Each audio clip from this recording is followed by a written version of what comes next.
Hi, I'm Patrick with more spoilers from the big three soaps. You'd have to have a callous heart not to feel for Ian Beale, his dream of happiness ruined and his life in tatters. But where is he? Lucy assumes he's gone on honeymoon alone, but then finds his passport, and when she's hounded by Janine to pay her what he owes, Phil helps out. She turns detective and discovers Ian has paid for a room in a hotel in Rochester, so she and Phil head down to find him. But there's no Mr. Beale at the inn. Janine gets into a spat with Jean, who reveals that her fiancé doesn't trust her, which causes Michael to explode at her before calming down and apologising.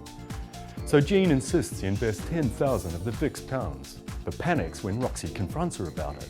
She tries to get the money back, but Janine swipes it for the wedding reception deposit. Cora tries to reunite Derek with Alice, who's shocked when he's nasty about Tanya. Still, she gives the rotter a second chance, and he gets a proper job at the car lot. But it's just for appearances. Next, we're in Corrie. Tommy's in a dark, dark place, and I don't just mean under the bonnet. Rick's forced him into another job, and he again has to lie to Tyrone. But when his car won't start, Tyrone borrows one of Rick's to take Kirsty to an appointment, and Tommy flies into a panic when he finds it missing. Tina grows suspicious as a mightily relieved Tommy yells at Ty when he returns with the car, and she later follows him to a meeting with Rick. She orders him to finish his dealings with Rick or he's dumped, which he tries to do when Rick turns up and gets a beating for his troubles and more drugs. Paul suddenly turns up at the factory begging Eileen for forgiveness and to go to Leslie's funeral with him, which against her better judgment she does.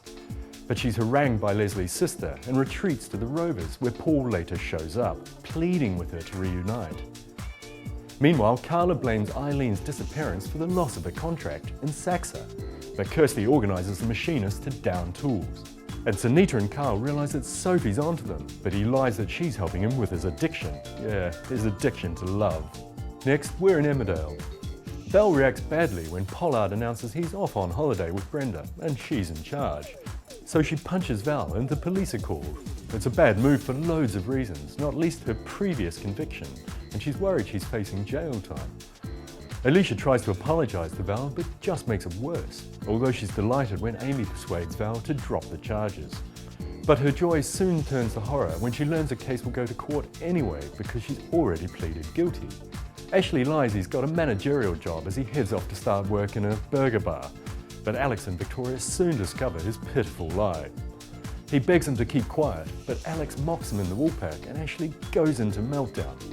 Not only that, but his cheque for Sandy's care bounces. Kane is too late to catch up with a couple of dodgy loan sharks looking for Zach, but he does relent and visit Zach, although he wishes he hadn't when he suddenly departs in tears.